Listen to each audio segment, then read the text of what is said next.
What is up, everybody? Welcome to the show. It's a Dynasty show. We've got Dynasty news, a ton of news and reactions to go over. Here with the Hammer. What's happening, What, bro? Fast what and I furious this I free know. agency period has been. Yeah, Is it and is it quick. me? Yeah, is it me or does it feel like this has been one of the more wild free agency years in quite some time? Like a lot of big names. Obviously, some guys kind of past their prime and we're not sure, but a lot of big names on the move. So excited to kind of jump into it and talk about this and what the impact is, right? Not only on the field, but for your hmm fantasy team. So it should be very, very interesting. I love this. I love this because it gives us a ton of content in a period of our season and our fantasy season where it could be relatively slow. So this is going to give us plenty of interesting topics to cover, especially leading up to the draft. We're about 6 weeks away. And there's moves already, being made all over. I've made a few moves already. I mean, there's just shit going on. So yeah, we're gonna get into everything that's happened so far. We'll give our take on it, and then I will go over the wide receivers as well. We'll go over dynasty wide receivers, put them in the tiers, and we'll discuss all of that. So we'll get into everything. PB Dubs in the building. What up, PB Dubs? PB, Yep, my you can man. support on YouTube, guys. If you're on YouTube, Yes, Trade sir. Emil. What's up, Emil? Diaz in the building. What up, Diaz? Never a dull moment with Diaz in the building. Or in your fantasy inbox in your Yeah. DMs.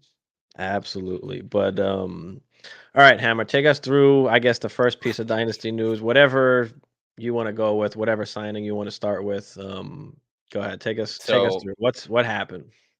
so Stevie B sent me a message earlier today. He's like, "Bro, we're gonna do all this news," and I was excited because it's a lot of news. I was super excited. He goes, "Write down the list of names and all the contracts and stuff." I'm like, "All right," I was cool with that. And then I started doing it. I'm like, "God damn, there's a lot of stuff here." So I put down the major moves. Obviously, I didn't put any defensive players like Chris Jones. That's a big move for the Yeah. Chiefs. Yeah, we'll stay out of Stuff the like that. defensive guys just for Yeah. Dynasty purposes for tonight, but Right. So shout out to Chris Jones. I think that's a major move for Kansas City. But in no particular order, I have these guys here. So the first one we're going to talk about is the one that probably impacts the most. You can argue the next guy I have here, but the first one I got is Saquon Barkley. Goes from the New York Football Giants to the Philadelphia Eagles. And I actually spoke to our boy Bagala and I asked him if he was going to be. He was having a meltdown last night. Like I had to talk him off the ledge. I told him, bro, when you go to work, just keep two hands on the wheel. He's a truck driver. I said, make sure you get home safe. Don't listen to ESPN New York while you're working.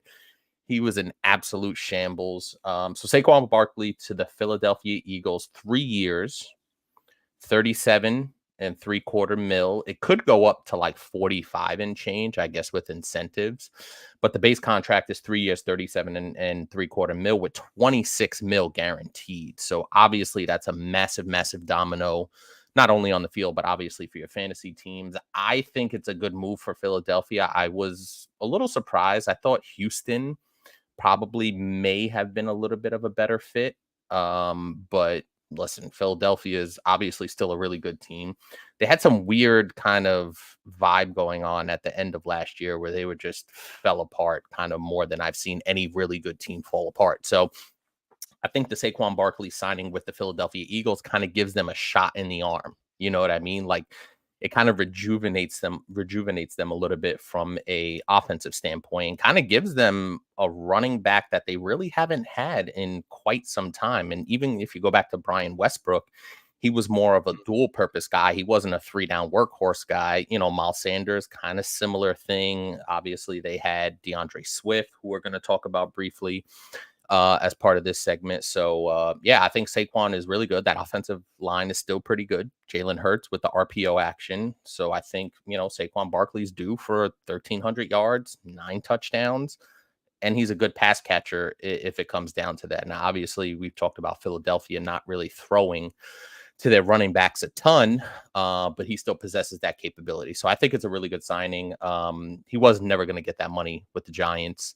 And there were definitely suitors out there. Baltimore, obviously, we're going to talk about what Baltimore did. And Houston kind of popped to my mind with Saquon Barkley. But yeah, crazy signing in division. Yeah. Yeah. He winds up, going to the Eagles. I mean, he could be even more than 1,200, 1,300 yards, right? I mean, he's better than Miles Sanders ever was. He's better than Swift was. So, he could explode for even more than that. The main thing is going to be the pass catching work, right? Because I mean, Miles Sanders had 1,311 tutties, and he was what, RB 15. So that's not going to cut it. The main thing is going to be the passing game. So Right. if you look back at just last year, I mean, Swift had what, 49 targets, Gainwell had 37. So Okay. what is that? Roughly about 90 targets. Now, does Saquon get all of that? Even if he gets 75, 80, I mean, That's the number you want. that's what's going to be the difference, and that's what's going to vault him into that top 5, top 3. Like, so, if he can score in that double-digit touchdown range and 1,400 yards, it's going to be that pass catching that is, that's going to be the main thing. So, and we always talk about it. He's one of the few guys that is that 3 down back that takes the whole workload. And this is why we had him and Josh Jacobs relatively high in our RB rankings, because we said, like, it doesn't matter where these guys go, like, they're going to get the workload.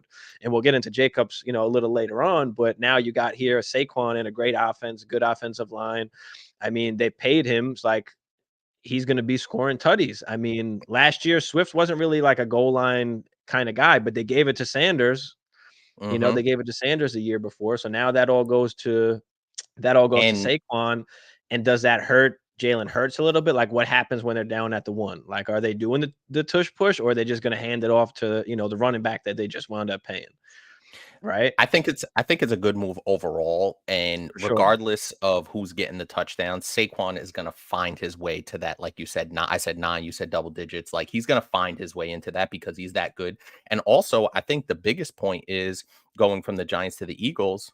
They have better weapons on the outside, so you can't just load up the box on Saquon Barkley. I could see him averaging 4.75 yards a carry this season. So that really is the key for me, because he'll have room to run. He won't be, and they won't even have to ask him to kind of be that workhorse, because they have so many other good weapons. Dallas Goedert is a good tight end. We know about the 2 wide receivers. Jalen Hurts is a runner. But the question I was going to ask you just on the Saquon Barkley thing is, do you think Jalen Hurts' running ability caps Saquon to any degree, or takes away from his touchdown upside? I mean, it didn't cap Sanders from having the 1,300 double-digit tutties. So for And me, he's like, not nearly as kind of good as just, Saquon, and right? we saw Swift like be able to bust off like good runs too. He had 1,000 yards, but now we're talking about Yeah. Saquon, who number one's going to be on the field more, and he's going to be doing both the rushing and the pass catching. So for me, like, I love it. He's definitely, top 3, top 5 at the least. Um, and now what does that do for him in Dynasty? Like, that vaults him up, right? He's got to be up there. And we had him, I think, in the top 8 when we did ours. And he's got to be worth a late first. Like, at this point, like, nobody's Yeah. giving him up for anything less than that now. I mean, Yeah. and do you have him for the, more than 1 year? Obviously, that's another question. But it's hard to look past the 1 year when you are talking about these running backs, even when But they're they getting these 3-year deals. Like, a lot of it, there's money guaranteed, like they can front get out of loaded, these yeah. things, Mhm. after a year or 2. So, it's not necessarily all locked down. And but yeah, I No, love but the move for Saquon. I think that with this particular deal, you're looking at 2 years, and then that 3rd year is kind of a wild card with this That's true. particular contract. So I think that you could feel good about Saquon Barkley over the next 2 years. And listen, I don't see any reason, because uh, Jalen Hurts is locked up. The Mhm. Devonta Smith thing's going to be interesting. But AJ Brown is there, so I think they kind of wanted to give themselves, like I said before, a shot in the arm after that disastrous last season, and kind of the chemistry was all out of whack there. And I know this doesn't help fantasy wise or make of it what you will, but Saquon is a good locker room dude. Like, he can kind of maybe hopefully bring those guys together, because it looks like it just fell apart at the seams last year for whatever reason. So yeah, on a scale of for a grade, I would give it a B plus. He is 27 years old and does have a little bit of an injury history, so I can't go to an A, but I give it a B plus considering that offense, and he's kind of what they need. You know what I mean? Mhm. So I'd give it a B Yeah. plus. No, for sure. He definitely opens it up for, for that pass game. Like you said, they can't really stack the box like that. You have to somewhat respect it. So, I do particularly like it. I don't think it necessarily does anything bad for AJ Brown or Devonta Smith or the pass game. If anything, that could open that, like we said, opens it up a little bit more. So, I do like it. But yeah. Let's get into some of the chat here and then we'll hit the next Crispy in the building. What up, Crispy? Hey, Crispy. Who will have a better season, Mixon or Jonathan Taylor? Jonathan Taylor, for Taylor. me at Yeah, least. for sure. Taylor. Definitely Song in the Taylor. building. What up, Song? Definitely Taylor. Chaotic. What's good? Yeah. Diaz. New Jersey boy called me after it happened. He was tilting. Saquon is his favorite player. Superflex. He had just got his first share in Dynasty during trade. Yeah. It'd be And like your that. Bears in the And building. What up? And really quick, just to kind of finish off the Barkley thing, like you saw this coming 2 years ago when they didn't give him the deal. They gave Daniel Jones the money. They franchised Saquon Barkley. Like this was inevitable when they gave him the franchise tag. So Mhm. it shouldn't surprise a ton of people. And to be honest with you, it's good business for the Giants, in my estimation, because Saquon Barkley wasn't going to be the difference between them getting better as opposed to what they did. And the Giants actually had a pretty good day last year. They had a pretty good day yesterday in terms of signing an offensive lineman. They made the trade for the linebacker. They made some other moves to shore up their Mhm. team as opposed to paying a running back. Diaz had lots of in division movement. Yep. Get Yep. into some of Oh, that too. we gonna talk about that. Nikki, what's good? Nikki, tell me about my stash, Chase Brown. How is that going to work out? I mean, just like most of other backfields out there, some kind of tandem, Yeah, But it's I mean, he's fast, he can catch, so he's one of those, possible can finish as that RB2. I mean, just like other than like the top like 10-ish guys, I mean, they're all just RB2s yeah, pretty much after that. and he may So, get an opportunity. So that's all mhm. you can really ask for at this point. The Stevie like Donald. We'll get into Donald. We won't do it right now, but we'll get into that. I've got some, yeah. We were getting into it a little I'll bit talk. before the show I'll talk started. about Darnold. My boy Sammy D. Oh, stop it. Jesus Christ. Dynasty. So happy the Eagles got Saquon. So many good wide receivers. Do I trade for Saquon? The I price mean, is the going price up. is price is up there right now. So it just depends, I guess, what you can get for him. And we always talk about it, right? I mean, you're not buying any of these running backs unless especially a guy like Saquon with his age, unless you're one of those top 3, top 4 teams. Like you need to play it right. Yep, for sure. Crispy in the building. What up, Chase? What up, Chase? Oh, we got a loaded house. Yeah, Sanders did have 11 tutties. Peacock. What up, Peacock? Yeah, we got a packed building. Let's go.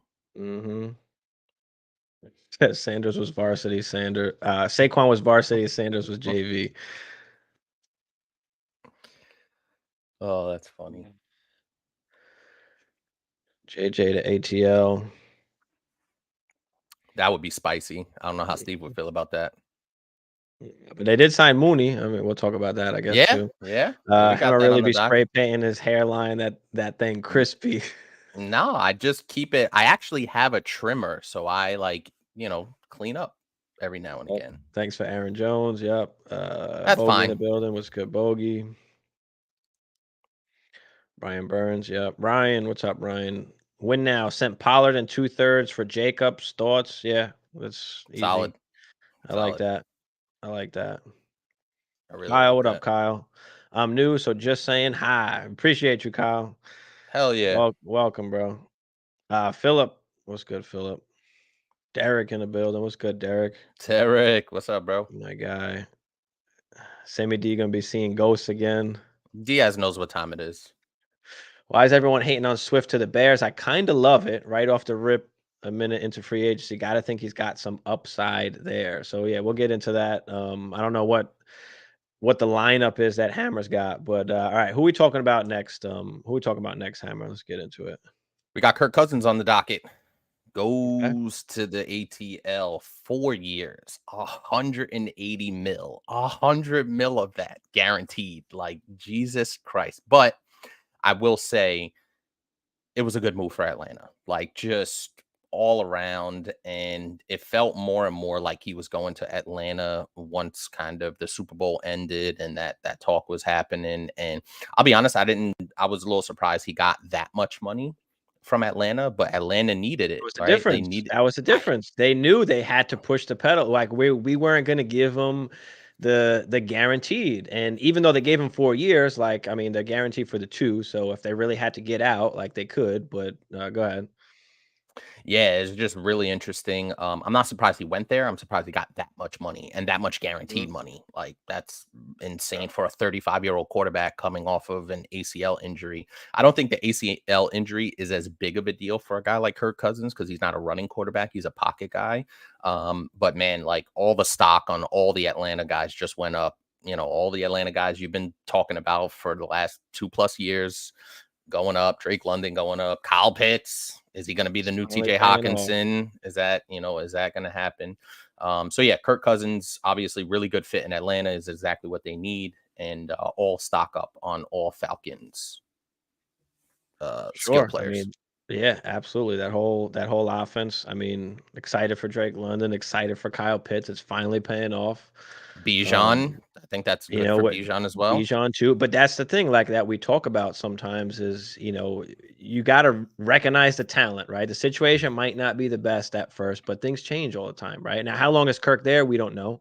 Obviously, he's not going to be there for the next 10 years, but situations do 3 or change, 4. I all the like that. time, as long as you're realistic and understand, like, all right, if I'm going for a ship, like I can't be, I couldn't be at least beforehand relying on Drake London to be like my wide receiver 1 or wide receiver 2. Like you got to be realistic at that point. But if you could have went and bought him for cheap while you could, because now obviously, he's gonna be a top 10 dynasty wide receiver.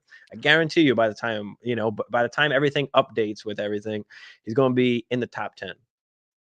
So I know Atlanta probably won't do this, but let's also not forget Atlanta has the 8th pick, so they can still go out there and get themselves another skill guy. I don't think Mhm. they'll do it. I think they may try to add to the defense, but there's going to be an opportunity to go out there and get another skill guy to add to that core that they have. And we're going to obviously talk about Darnell Mooney as well. So, yeah, really good fit. I think Atlanta pretty much kind of has that division. Obviously, Tampa Bay is going to have something to say about it, but Atlanta's got to be the front runner for that division now. Kirk can play. He can get the ball to playmakers. Drake London, top 10 dynasty wide receiver now. Kyle Pitts, you could argue for dynasty tight end 1 or at least tight end 2 or in that cluster of guys because he's got to be ahead of what Hawkinson now, right? Got to be ahead Ooh, of even well, Andrews, with the I guess, when quarterback you're talking about change, the yeah. age and now with the quarterback change, like you could make that argument. Are some people going to like that? Maybe not, but you could I feel like argue they now wanna he's see right it. there with You all wanna those see guys. it. You wanna see it. You know what I Bro, mean? now, whoever didn't like Kyle Pitts is now gonna be wanting Kyle Pitts sooner or later. I like the move. I mean, Kyle Pitts is basically a wide receiver. He's gonna be is him in London. We know that Kirk has, through his whole career, really hit the tight end well, like, even going back to, what's his name? Was it Washington? Jordan Reed that could never, stay healthy, right? Uh, Hawkinson yeah, Reed, back. Hawkinson. Yeah. So I really like it. I mean, like you said, all the skill players are up, even Bijan. I mean, you're talking about a better offense, a good defense, like, good line. So, The I mean, it for them, it was a no-brainer, especially as the coach coming in, like, Yep. bro, I got all these skill players. Okay, well, what am I going to do with it now? I'm going to get me a quarterback and pay whatever I need to go pay. So, You have to. You have all the other pieces. All they were so missing was a quarterback. Yep. I mean, Kirk dynasty value. I mean, he's still an older guy. He's still an older QB. He'll probably give you top 12 production, no doubt. But how much longer is that gonna last? Value isn't really up there, but if you're a contending team, I mean, he's a great guy to try and go after. And we've been saying to try and buy him since he got hurt. Buy Kirk Cousins. Yeah, the And value, was here there. we are. Right now, it's probably, people are going to be asking, especially in those super flex leagues where Kirk Cousins still is going to hold some value because, like I said, he's a pocket quarterback. So I could see him playing till he's 40. He's 35 now. I could see him playing till he's 40. So with the way he plays, I mean, outside of this past injury, he never really had any major injuries. He was a very durable quarterback throughout his entire career. So, Kirk Cousins hasn't missed a game since 2014. And I don't even think he was a starter then. I think it was RG3, if I'm not mistaken. So, you know, he's basically played for like 8 straight years without missing a game. So, perfect fit Mhm. for the Falcons. Yes, not much more you could say Yeah. about that. And I talked about Kyle Pitts even, when we did the whole tight end thing with some of Mhm. like those advanced stats that are really in his favor. Now you give him a QB. I mean, first an air yard share, air yards, A dot, deep targets, and he was splitting with Jonnu Smith then. Now what's gonna Jonnu. happen? That's always a name out there. Now Jonnu. what's gonna happen? So yeah. Let's get to everything in the chat here before we hit the next one. Would you flip Jacobs and Higgins for Bijan? That's a lot. Probably, but that's a lot. I mean, getting Bijan, like you can do a lot more with Bijan, just like trade wise. So depending on your situation, I mean, I don't love going out and buying running backs, but You depending on got your an situation, opportunity if to you want to get build that around generational Bijan, guy, then yeah. yeah, I take Bijan for sure. T. Higgins requested a trade, by the way. I know. Yeah, I saw that. We'll see if they trade him or not. I saw this comment. I saw this Passed on on Lamar for Instagram. 200 mil and paid Kirk a bum Achilles 180. Yeah, yeah, Yeah, yeah. that doesn't make a lot of sense. Well, But that's why they I clean will house, I say, guess, right? I London to the will say moon. though, I think with Kirk Cousins' style of play, I don't think the 35-year-old thing is that big of a deal, honestly. Yeah. Kev, what up, Kev? Drake in half my dynasty leagues. Yep. Oh, of course everyone's sending offers now. It's too late now. Now you're paying top dollar. Oh, for sure. We always talk about, right, the pockets and time and, doing things at the right time. It's not smart now. Situations like this go to your point about the timing of things, It's right? And getting in on guys before, while their value is still relatively low and you could get good value on them, like a Drake London, like a Kyle Pitts. Obviously, Bijan was going to be value regardless because he's a running back. But yeah, those two guys, man, if you have them and now you could take advantage of some of their value if you really want to tear up. Darnold's the only move for the Vikings. Hammer will look good in the Jacobs jersey. Yeah, buddy. Yeah. Nah, Pitts is a generational talent. I think we'll see that hopefully this year. If he doesn't, then Dude, if fuck. he if he It's if a, he it's if he a if we lost. It's a L. If he turns into 80% of TJ Hawkinson, that's a win. That's true too. I was an Asian peck away from trading Hackaway. I'm okay with trading Hackaway. Asian pecker. Yep. That's funny. What's goody, brother? Ginger.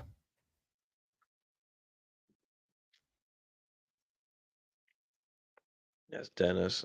Richard, thoughts on lack of free agency move for Cowboys? I don't know what to think. I I'm mean, they gonna give didn't you a make reason. moves. Go ahead. So not my theory, but just kind of reading the tea leaves, Richard, is they're gonna have to pay CD Lamb, True. they're gonna have to pay Micah Parsons, and they're gonna have to repay Dak Prescott. That doesn't leave a ton of, as they call, cheese on the taco. So they have those moves pending coming down the barrel. So, with those, with those guys coming due for some big money, it's going to be hard to dip into free agency because free agency essentially is basically overspending for guys, like outbidding people for guys. People get overpaid in free agency all the time, and then they end up restructuring their contract a year or two down the line. So they didn't project to have the capital because they have to pay their three best players. It's as simple Mhm. as that. True. That's a good point. I wasn't even thinking about that, but yeah, that's right. They do got to pay those guys. So, And all 3 of them very soon. Like, that's a lot of Mhm. fucking money. And all those guys, like, obviously, CD Lamb is going to command top money. Like, all those guys are going to command top money at the position. It's not like they're just some mediocre kind of run of the mill guys. Like, those are 3 top guys at their position, and especially wide receiver and edge rusher, Micah Parsons. You're talking about 25, 30 mil for those 2, and then Dak Mhm. Prescott looking at 50 mil. Mhm. That's true. Yep. All right. What do we got next, Hammer? We What do we got got next? not as sexy, and we're gonna get into pretty much all these names, but not as sexy as the first 2. Gabe Davis to the Jags, 3 years, 39 mil, 11 mil guaranteed. I know we're not the biggest Gabe Davis fans, but he definitely is a name there going to the Jags, which is interesting. What does that mean for Calvin Ridley? Are they bringing him back? I know Calvin Ridley is a free agent. So yeah, so Gabe Davis to the Jags, 3 years, 39 mil, 11 mil guaranteed. That kind of lets me know it's sort of like that 1 year deal. They still have Christian Kirk there. So an interesting deep threat for Trevor Lawrence. Eh, that's really all I got to say about it. I don't know. I think So he's like exactly the same almost like you can so say. Like I don't think his value kind of really goes mm, up or down. I no, I think agree, just but like it's just something okay. I definitely. mean, all So right. really quick on Gabe Davis. I saw a stat today that said of Gabe Davis's catches in his entire career, I believe 77% of them have gone for either a touchdown or a first down. So make of that what you will. I thought it was a really interesting stat. It kind of surprised the hell out of me. He's Mhm. still that boomer bust guy, but just a deep threat. Yeah. Um, Next one I have up is Tony Pollard to the Titans, 3 years, 24 mil. Obviously, Derrick Henry exits, Tony Pollard in, him and Tajay Spears going to kind of work that backfield together. So Tony Pollard, 3 years, 24 mil to the Titans. And we had talked about the whole Tajay Spears thing where people were vaulting him up. He was like RB 12, 13 on Keep Trade Cut, like just automatically assuming he's getting the workload. And one of the first things we were saying was just pump the brakes. Like we don't know what's gonna happen. Like don't just jump on it like that Mm-hmm. or wind up paying up because now we have a split backfield like we always do. Like that's just what's going to happen. So for both of these guys, I mean, we don't know who's going to get more workload or who's going to not. I mean, we don't know what's Yep. going to happen, but RB2s, Yep. I mean, Yeah, exactly. relatively the Uh, same, I guess. I don't know. Does Pollard get the first and second down work and then, Spears gets the third down work? So I think they're going to be both going to be kind of viable, like back end RB2 types. I mean, I agree. that's just kind of what you can hope to expect. That's like, the best case pretty much. Tony Pollard's best days are behind him. Let's just put it that way. Yeah, no, for Production sure. wise, I think. Like those days where those that year or two where he was really good behind Zeke, that's done. That's over. And the Titans are Mhm, not a good offense. So sure. it's it is what So it what is. are we pricing? Like, I mean, what is Pollard worth right now? I mean, Late second, Y It gotta be. I if mean, that. because you don't even wanna really now with, the wide receiver class, you can say is, like, a little bit more deep, RBs are gonna be falling in that second round, like, can you get yourself at one of the top RBs that get drafted, and would you rather have that instead of Tony Pollard? I think so. So, yeah, I think it is still kind of a late second, like, I think Mm-hmm. I'd be holding the mid-second, and maybe you do something on the clock if there's guys there that you don't like, but That's where I'm at. for sure, I think for both of those guys, that's kinda where we're at. Can you throw a late second at one of those? I'd buy him for a late second, if it was in that 210, 211, 212, I'd do that, but anything, before that, I just rather kinda just hold the pick and have that in my pocket and flexibility. For sure. Next up we got DeAndre Swift moving over to the Bears. Okay? 3 years, 24 and a half mil, 15 and change guaranteed. Interesting that he got a decent bag. I think he had a good year in Philly, but the thing I noticed in Philly was he kind of slowed down after that initial burst. right? Over those first like 4 to 6 weeks, he was really good. A lot of people were buying in onto the DeAndre Swift train. So I'm not as high on DeAndre Swift. I've never been as high on DeAndre Swift as a lot of people have. But I think it's a decent signing. I think he has an opportunity to be valuable. But like you said, another kind of RB2 ish situation. You Got 3 know, guys now. so like but yeah, I don't really have a ton on DeAndre Swift. I don't think his stock really moves either way. He's going to a worse offense in Chicago. They're most likely going to have a rookie quarterback. That Bears offensive line is not nearly as good as Philadelphia's. That offense isn't nearly as dynamic. But I think Swift will be okay. I think he'll still be viable as a fantasy asset, but just, kind of middle of the road, RB2-ish kind of guy. I don't really think his value changes at all. I think it's pretty much just still the same, but he's on, Mm-hmm. like, a worse offense. Like, I mean, if you look at, like, the Eagles, like, who was it? Boston Scott and Kenneth Gainwell, like, Roshan and Herbert are better than those guys, and he was getting spelled for those guys. Now, could have that just been a Philly thing, and, like, that's just how they were, you know, how they were divvying it up? I don't know, but, Roshan is better. Herbert is better. Those guys are better. Herbert hasn't been able to stay healthy. I think they kind of realize that, and they don't want to give him, a ton of work, even though the few games that he does get the workload, like he can play, but I think he's got one more year left on the contract, and then you got Roshan. I mean, it hurts Roshan a little bit, but maybe Swift and Roshan some kind of 2 Carve RB10, and out. Yeah. maybe he carves out a role there as well. So I think Swift is he the same? Like, is it still a back end second? Is it mid second maybe for Swift because he's a little younger? He got the contract. I mean, do you feel a little bit safer so that pushes him up? Not really, to be honest with you, because that offense, I don't know what that offense is going to be. Obviously, most likely they're going to have Caleb Williams as their quarterback. Mhm. And not saying Caleb isn't any good, but that Bears, it's just a lot of uncertainty on what that looks like. And like I said, he'll still be okay. So I'm kind of in the same as Tony Pollard, like back end second, emergency type situation. If I had a Nick Chubb on my team last year and that was the situation and I had to give up a mid second for a Swift to kind of steady the ship, I'd be Mhm. comfortable with that. But in a normal, all things being equal, I'm looking at mid to back end second.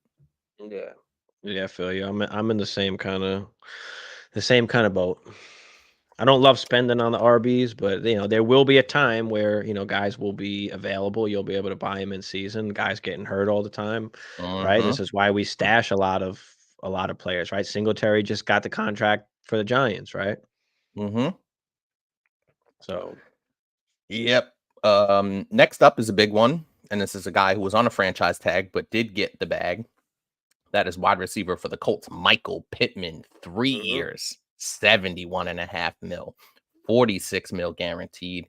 He got some change. So Michael Pittman getting the bag. yeah, he winds up staying. I like it. You do have Anthony Richardson there, right? And if I'm not mistaken, in 2 of the 3 games they played together, he did target Michael Pittman a ton. In one game, I don't think he did. Somebody will have to fact check that for me. So I But brought, I do like Michael Pittman. I think he's a bona fide like wide receiver 2 with wide receiver 1 upside. Like I think yeah, he has that back end 1 high wide receiver 2 upside. I think he could slide right in there. He's getting the targets. I mean, he's been solid, and now he's pretty much the guy. We'll yep. see if Anthony Richardson can get him the football, and how that all So, kinda works out. But I do like him, I do like it for him, and it kinda solidifies that you kinda feel a little bit safer, I guess, with Michael Pittman. so I don't know which game Anthony Richardson played through, but in the first 3 games, Michael Pittman had 34 targets in the first 3 games of the season. So Mhm. There you and then go. he continued, even obviously Gardner Minshew took over, but Michael Pittman saw 14 targets in a game, 13 targets in a game, 12 targets, 13, 16, 11. Like this guy's a legit 156 targets on the season, 109 catches, 1,150 yards, only 4 touchdowns. He hasn't been a big touchdown producer, which does kind of keep him in that wide receiver 2 range. But if he could ever get to like 8 touchdowns, Now you're looking at back end wide receiver 1 numbers, and you like his profile, but still only 26 years old. 6'4" guy, 220. He's a solid dude. So getting the bag in Indy with Anthony Richardson, I think that was a good move. Yeah, for sure. I like it. What else we got? Russ to the Steelers officially $1.2 million only. I think that's a really good move for Pittsburgh. The Broncos are paying Russ $38 million not to play for their team. It's crazy. What the hell is going on? So Russell Wilson, 1.2 million to the Steelers, and the Steelers just traded Deontay. Saw that. Yep. I saw that. So that kind of ties into I didn't put him on this list because it happened after I made the list.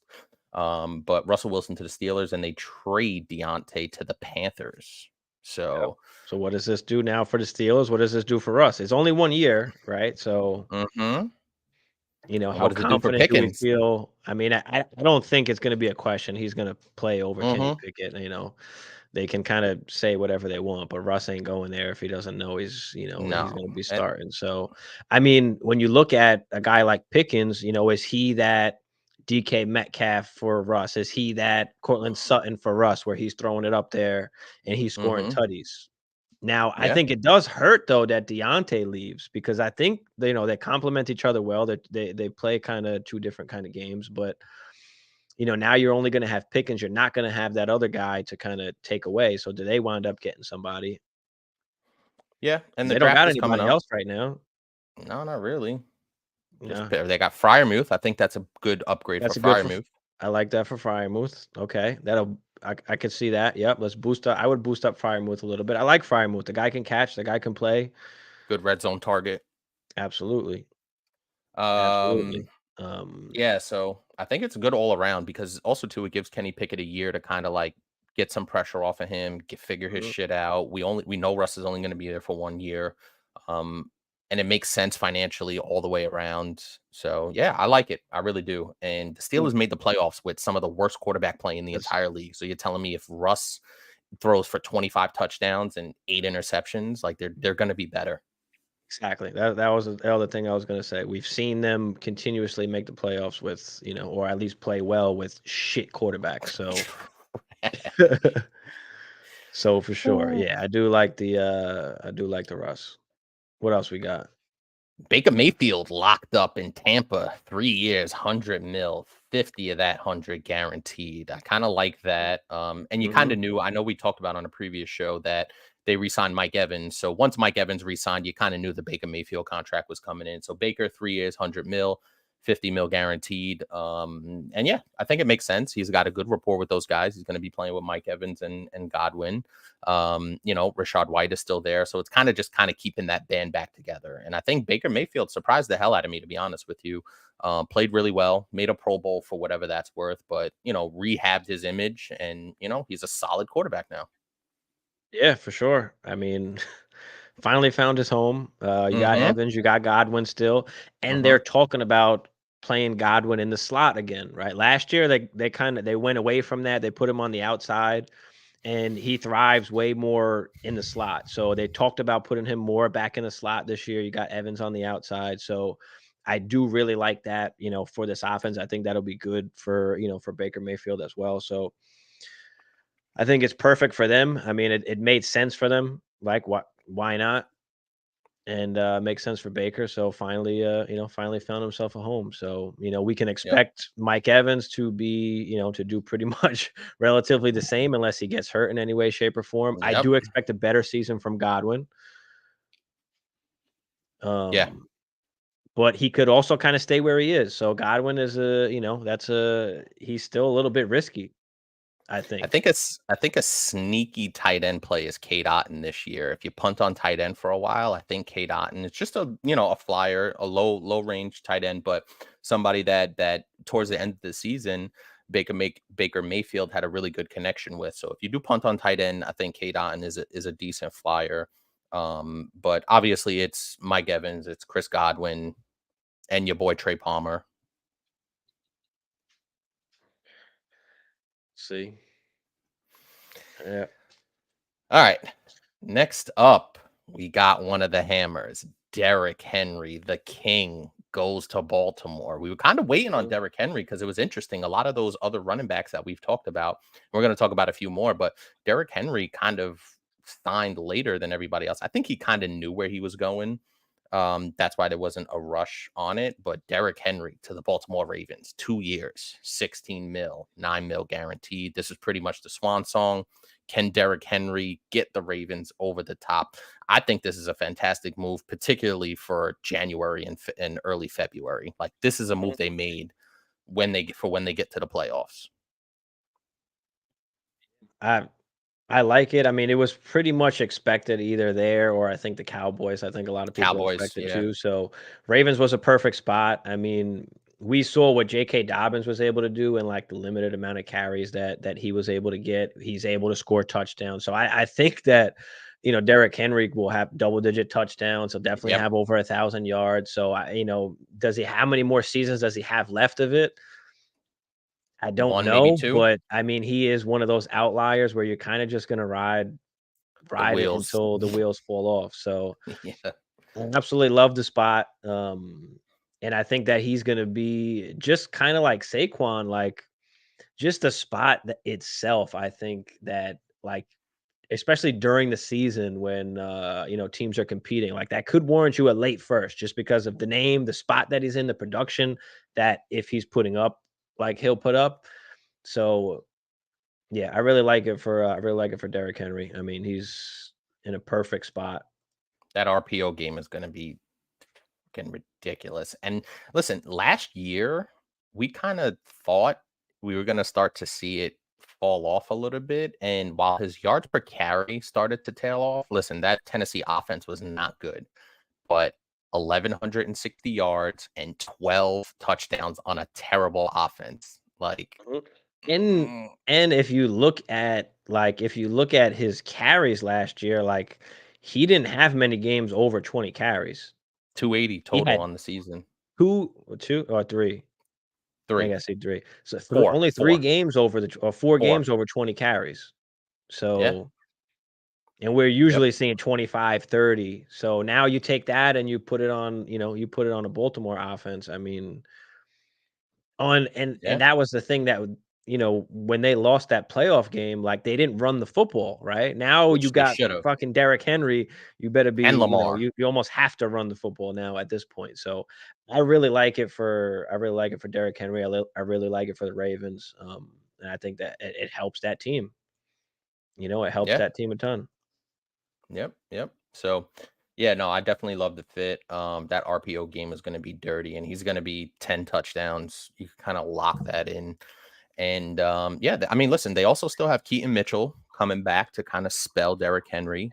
I don't know when Keaton Mitchell's going to be coming back. I love that guy. Well, I He was mean, fucking dynamic, he's but good, he's electric, but, I mean, he's an undrafted guy, he just tore his fucking shit, I mean I don't know. What come do we on, man. expect, like, the first year back? I mean, Can I I like talk my him, don't get me stock up wrong, on I'm just Keaton bringing Mitchell? the other right, Can I talk my stock up on there's always the 2 Keaton sides Mitchell? of it, right? Fuck. So which side are you on? But go ahead, talk You up just your stock no, forget on it. Mitchell here, go ahead. You already burned my Keaton Mitchell shares to the ground. So let's move on.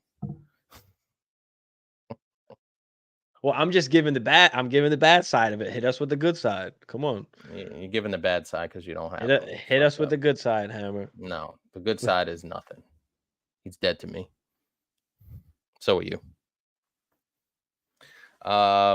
Yeah, so all around good move. Next up, we got your boy, one of our Alright, stashes. I'll hit you with the good side. Keaton Mitchell Here we averaged go. 8.4 yards a carry, okay? In the limited amount of carries that he got. Whatever. All right, moving on. Darnell Mooney to the Falcons. Pretty We've been interesting. saying to stash him for like 2 years now. For 2 fucking years. We A did. guy that literally cost you like nothing. But I yeah, what traded do for you think Darnell about Mooney. Mooney now going to the Falcons? Do you have any Mooney shares? I do. Okay, yeah. So what do you think about him going to the Falcons? I like it. And I think with the Kirk Cousins kind of signing, that solidifies that Mooney will get at least an opportunity. And listen, forget the contract, 26 million guaranteed. that tells you Mhm. the contract is the contract, and we all know in the NFL that the contracts are fucking weird, right? They're super weird. So you really have to look at the guaranteed and the percentage of the total value of the contract versus what the guarantees are. And if you're getting 26 out of 39 mil guaranteed, that's 66 and some change percent. So that lets you know that they really like him, in that offense. And they did need another kind of guy opposite, Drake London. I don't think he profiles as an outside X, or whatever Y type receiver, but I like Darnell Mooney shown us that he could play well, right? He had that, kind of burst on the scene a couple of years ago with Chicago. So I think it's a really good move. And I think by the guaranteed money that he got, that he's going to be a factor Mhm. in that He's a offense. perfect wide receiver 2 on a team. I think, we know he's not like that wide receiver 1 type, but when he's playing across from a guy like Drake London, you got Kyle Pitts, you got Bijan, they paid him Yep. the money. It kinda shows they wanna throw the ball. I mean, Kirk has always Right. thrown the ball, so they're still gonna run it with Bijan too, but they're gonna be airing it out also. And Really good fit. we saw Kirk Cousins support with Stephon Diggs, Adam Thielen, Addison, JJ AJ Adam. Hawkinson. Like you see him support multiple, wide receivers and tight ends. So yeah. Yep. Yep. Good move. Really good move. And that kind of compliment, like it rounds out that entire offense where you don't really see a ton of weaknesses at any Mhm. level. So Falcons really doing some work.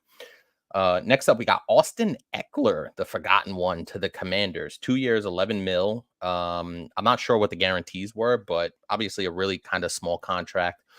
Obviously going to be working in a committee with your boy B Rob. So Austin Eckler, I have a share of Austin Eckler. I put him right on the trading block. I probably should have never even tried to pick him up, but I was trying to make something happen and shake it up last year. But Austin Eckler to the Commanders.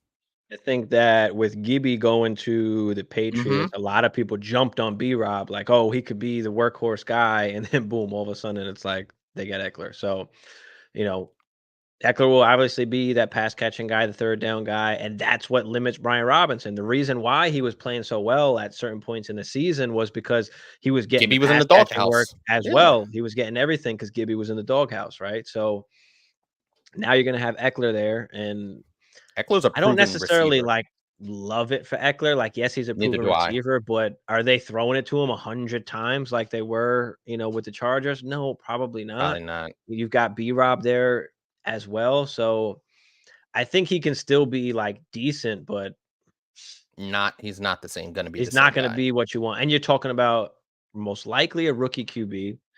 You Mhm. could make the argument that rookie QB, bad offense, bad defense, they're gonna be throwing it a lot. Maybe Eckler's getting a bunch of garbage time work or, a bunch of pass catching work.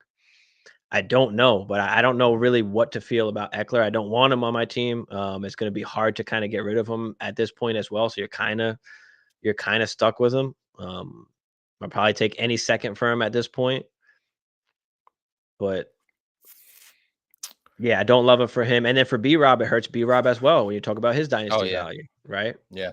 Because they're So gonna utilize Eckler because yeah, he's he's a and this is legitimate threat this is still. why we don't like some of these guys that don't have those 3 down workhorse profiles. Like, we can't get stuck on sometimes situation gives them that opportunity for 1 year or an X amount of games, and then it's not the same next year. It's just not. They're bringing other guys. There's Mhm. very few of the Saquon, Bijan types. So, Yep. it's always you always just have to treat them as RB2s. So, Yeah, very interesting. So I saw that one. Next up, big signing by the Green Bay Packers. My man, Josh Jacobs. Now, let me preface this. So I'm going to give you the contract numbers. 4 years, 48 million. However, as I referenced before with the Darnell Mooney contract, only 12 and a half mil guaranteed, which essentially tells me that this is a 1 year deal mhm, with, and I know for obviously I know what the contract is because I get all the Packer alerts. So essentially, this is a 1 year deal with 3 team option years after it because only 12 and a half mil guaranteed, which is obviously the first year essentially. Um, so Josh Jacobs to the Packers, obviously Aaron Jones out, and it was interesting because I was I was pretty excited when they signed Josh Jacobs, I got the alert, and I thought Aaron Jones was going to stay on board, maybe restructure his contract. Like I was looking forward to that because Aaron Jones, for all of his injuries last year, whatever, I outlined what he did over the last 5 games, including the playoffs, and he was carving people up. Those last 3 games of the regular season, and even in the 2 playoff games, he went over 100 yards 5 straight games down the stretch last season, and he's a difference maker. He was a difference maker for my Packers down the stretch last year and making a run, obviously, into the divisional round. But yeah, man, Josh Jacobs. I'm a big fan of Josh Jacobs. I've always been a big fan of Josh Jacobs. I've had him on my fantasy team for a long time. I did trade him away last year, but I I like it because I think he is a little more consistent. He's going to be on the field more than Aaron Jones.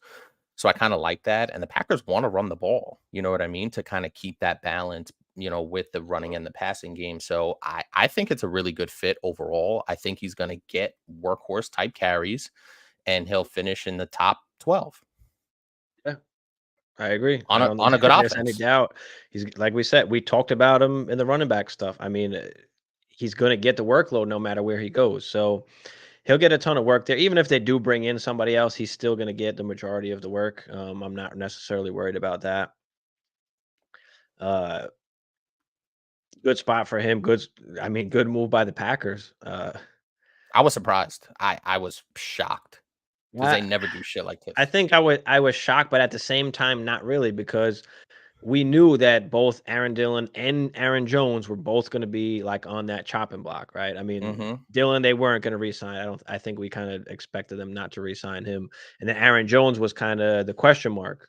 And then when they Yep. signed Jacobs, it's like, okay, are they going to run with both of them? And then within like hours, it's like, boom, they cut Aaron Jones. I honestly, I'll be quite honest with you. It's better for his fantasy stock that they cut Aaron Jones because now For you could just sure. look at him as that straight workhorse. Yes. So kind of looking at it from both sides. Where I would have loved for my team on the field, I think it would have been better if we had Aaron Jones and Josh Jacobs. But from a fantasy perspective, getting Aaron Jones cut if you had Josh Jacobs, that's a home run because Josh Mhm, Jacobs is going to get his customary workhorse role, and you could see him with 20 plus carries in 10 out of 17 games. mhm. And the one other good thing about Josh Jacobs is he's kind of fresh. He's coming off a season where like he didn't get a ton of work like he did the year before. So, Hmm. he's coming in relatively like fresh, And he coming didn't in he didn't play the last 4 games. to get a workload, coming in on a playoff team Yeah. that, they can use a good running back to kind of level out the defense. Like, they didn't really have a run game to lean on other than when Aaron Jones was healthy, the few games that he was. So, Hmm. and then on the flip side of that, right, Aaron Jones going now to Minnesota, right? So hold on, I was gonna bring that up. Can I finish? Can I do my work here? I know you're excited about my boy on your team, but this is kind of my show right now. So can I? I know, like, I let this g I said, "Hammer, you know what? You're in charge of the news today." This guy no, and he just fucking took it. He took got he that got way too shit excited. and, He got way too excited. go ahead, finish up on Jacobs real quick. No, I'm super excited. I'm like I said, been a big fan of Josh Jacobs, and I think he provides exactly what we need. I just want the consistency back there, and that's what frustrated me the most about Aaron Jones was that when he was there, he was amazing, but he wasn't there very often last year. And I know even though Josh Jacobs does get banged up, that guy's a workhorse. Like he's out Mhm, there, he toughs it out. He's not overly efficient outside of that season he had a couple of years ago when I believe he led the league in rushing, but he's just a workhorse, and I kind of love what he does. And considering the step that we saw Jordan Love take with all of the weapons that they have for the Packers at wide receiver and tight end, it's a perfect fit. Like it really mhm. is a perfect fit for exactly what they need. It just gives them that consistency in the backfield that they didn't have last year. So, all I right, I'm agree. done. It was a good move for them. It was a good move for them. Now going back to Aaron Jones now, Okay. the Viking. Yep. 1 year, 7 mil. I mean, we needed a running back. We only had Ty Chandler. I didn't expect us to just go into the season with only Ty Chandler. I mean, Ty Chandler was great in the games that he played, but he's not the workhorse guy. Like we need to stop do it. Same thing with like Tajay Spears, right? I mean, people are vaulting him up. People are wanting an early second for for Ty Chandler. Like that's no, like that. Did we learn It's nothing not from the Tony happening. Pollard fiasco? Did we learn nothing from the Tony Pollard fiasco? So I like it for the Vikings in general. I mean, for fantasy or dynasty at least. I mean, we know Aaron Jones is Mm, on kind of like that last leg. He hasn't been able to stay healthy the last few years, so it's not yep. like a great bet. But the games that he is going to play, he's going to score points. It's just how many games is he going to play? So Yep. Yep. really, that's really all it comes down to. So obviously, But in general, I do like to move. So obviously last year he only played 11 games. But listen, man, as you said, the games that he played, particularly obviously game 1, he had a fantastic game against Chicago. Wasn't overly efficient, only had 13 opportunities and still finished with 2 touchdowns on 13 opportunities in game 1. And then Yeah. obviously I outlined what he did in the last 5 games of the season, 2 of those being playoff games. So, yeah, I think to have a guy like Aaron Jones, who's been, a Packer his entire career, like it was sad to see him go, to be honest with you, because he's been so good for a good chunk. Like he finished RB2, RB6, RB12, RB9 the last 4 years. So he's been an RB1 the last 4 years prior to this past season. So, he kind of is on that last leg, like you said, but still can be dynamic in spots. I don't think there's any question about it. Oh, for sure. I mean, they're gonna wind up splitting. I mean, I don't think any of them is getting way more than the other. It's pretty much gonna be splittish, I think. I mean, I don't know how much carries we can expect Aaron Jones to get on a per game basis, but I mean, can they both finish like wide receiver? I mean, wide receiver. Can they both finish running back 2, running back 3, like in that kind of range? Can they be both top 36-ish guys? It's possible. Aaron Jones has to stay healthy though. Like Mm-hmm. he can't, blow a hamstring in game 1 like he did last year and then it's just going to linger. Well, that's what I'm saying. So do they cut down on that and try and split it up a little bit more where they're trying to keep him healthy, right? So I think you can get a heavy dose of like both backs. Who do you want over the other? I don't know. I mean, Ty Kind of have to Chandler's see how it younger, plays but out. again, I don't think there's like a future where like Ty Chandler is going to get, this workhorse load from someplace. So Yep. it's, it's tough. Um But again, it's just another split backfield as we're seeing everywhere, right? virtually. Virtually. The last one I had on my list, and I know we're going to bring up Sam Darnold, but an interesting move was Gardner Minshew to Vegas. Mm, In Superflex leagues, I think Gardner Minshew is going to be the starter this year. So Gardner Minshew to they paid Vegas, him, yeah. 2 years, 25, 15 mil guaranteed. So he's going to be the starter this year. It's essentially a 1-year deal. But yeah, Gardner Minshew to Vegas. I kind of like that a little bit. He's a gunslinger. If he's your QB3, emergency situation kind of QB3, you feel good about that. So Gardner Minshew to Vegas. I like it for the pass catchers, Devontae, right? Jacoby Myers, Devontae Adams, Michael Mayer. Mayer. What are they doing at running back position now that Josh Jacobs is not there, right? Zamir White. They've got to be bringing someone else in. I don't expect Zamir White to be getting three down, a He three looked down pretty good. workload. He looked He pretty good the did, last but month. again, we see that all the time. I don't know if he's going to be able to put that up for a whole season, or if they even want him to do that. I mean, That's fair. maybe they bring in somebody from the draft.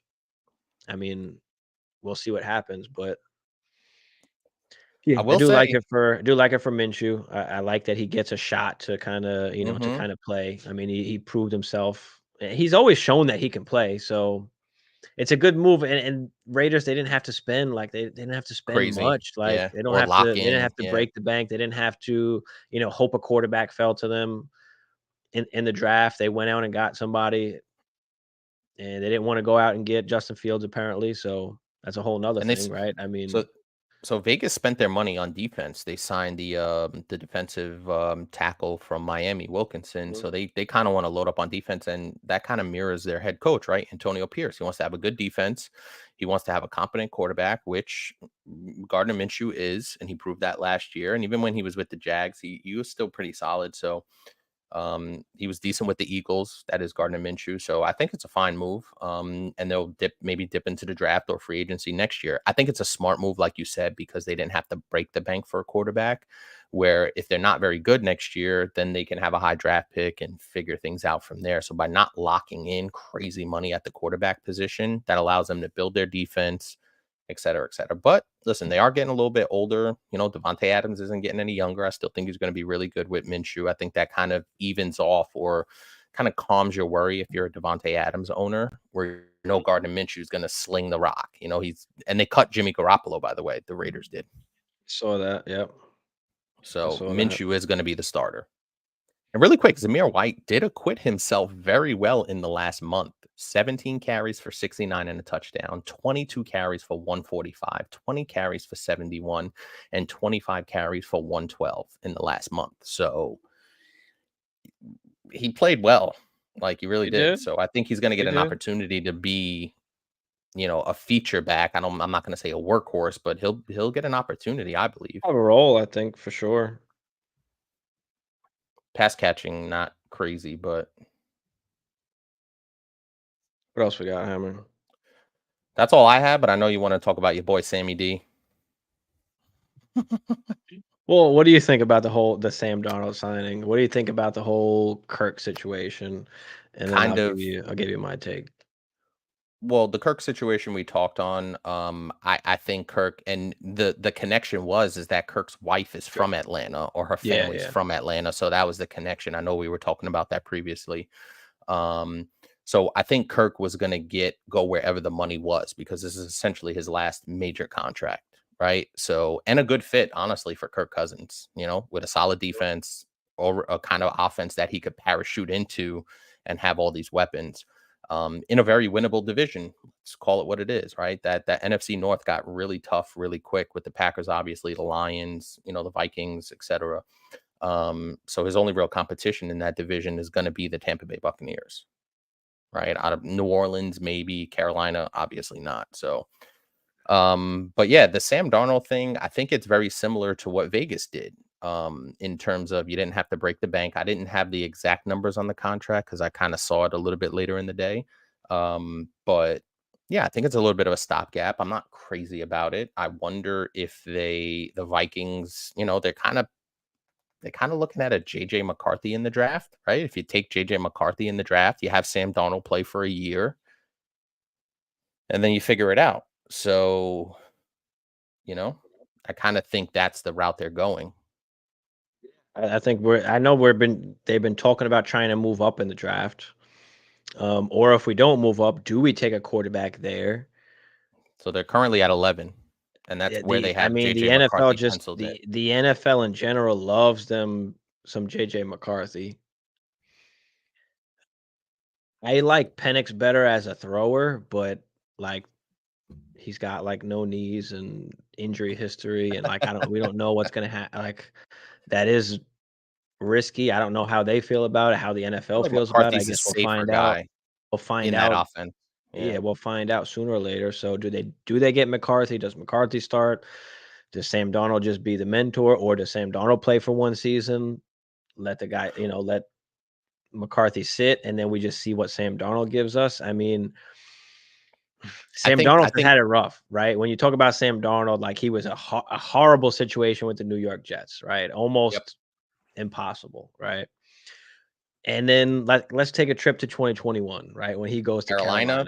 And he has those crazy he goes to Carolina with DJ Moore, and the first 4 games, like he's putting up numbers, right? He was rushing 279 and 2 tutties, 305 and 2 tutties, 304 and 2 tutties, 301 and 4 tutties. Then he kind of has a shit game against Philly, like 177 and a tutty with 3 in toes. Then an okay game against Minnesota, I guess 207 and a tutty. And then against the Giants, he gets hurt. And then it just kind of goes to shit from there. He plays shitty the next 2 games, but he's dealing with the injury. Then he doesn't play for, almost to the end of the season, where he plays 2 shit games, and then the last game he finally plays good. So, like, there was some life when he had, like, a decent wide receiver to throw to in DJ Moore. Horrible team, obviously. All the other wide receivers suck. So, I mean, take Mhm. with it what you will, but he has shown flashes that he can play a little bit. And I'm not saying he's gonna come in here and be the savior for the Minnesota Vikings, but we did sign a bunch of defensive guys, right? If we Mhm. play good defense, we've got good weapons around us, JJ, Addison, Hawkinson, right? We've got Aaron Jones, we got Ty Chandler in the backfield. Like, we have good enough skill positions and young guys. Can Sam Darnold be that game manager? Did he learn anything from being in San Francisco, right? I mean, did that help him a little bit? So, can he be decent enough to just get the ball to Justin Jefferson? I think Justin Jefferson has shown that it doesn't necessarily matter who's throwing him the football. Like, he's still commanding targets. Obviously, we want a good quarterback, but is that Sam Darnold? Is that somebody in the draft? I don't necessarily know the answer to that. And maybe I'm being biased a little bit because I'm a Vikings fan, but I do have a little bit of faith in Sam Darnold. Like I said, I don't know if he's necessarily the future, but can he be decent enough to, take us into the playoffs? We've done it No. before with No. Case Keenum, No. right? No. Case Keenum No. has taken us No. that far No. before because Don't. we had a good defense, because we had some skill players around him, right? No. Can No. Sam Darnold do that? No. No. No. No. Sorry. No. Not happening. Now, I'm looking at it right now. It feels like Sam Donald's been in the league for 10 years. The dude's only 26. So Yeah. that I will say he's only 26. Let me give you what you shit on me with Keaton Mitchell, so I'm going to shit on you with Sam Donald and then give you the positives in a second. Oh, Sam Go Donald's ahead. only 26. I will say that. And I will say that the foundational pieces in terms of skill players is there, right? Like there's no argument there. Those are probably, if you look at the trio of JJ, Addison, and Hawkinson, that's probably as good of a trio, particularly on paper, that you'll see from an offensive skill position. And then, like you said, you throw in Aaron Jones, who could be dynamic, and Ty Chandler, who was pretty solid. He was okay, right? So you combine those two and you feel pretty good about it. So I just I don't know, man. I'm not feeling it. And I think the situation that happens is they draft JJ McCarthy at 11 or move up if they have to. They get JJ McCarthy. Sam Darnold's going to be the starter at a camp. As long as Sam Darnold doesn't fuck up, then he'll remain the starter. If Sam Darnold has a 2 or 3 game stretch where he's absolutely dreadful, JJ McCarthy will be starting by week 6 or 7.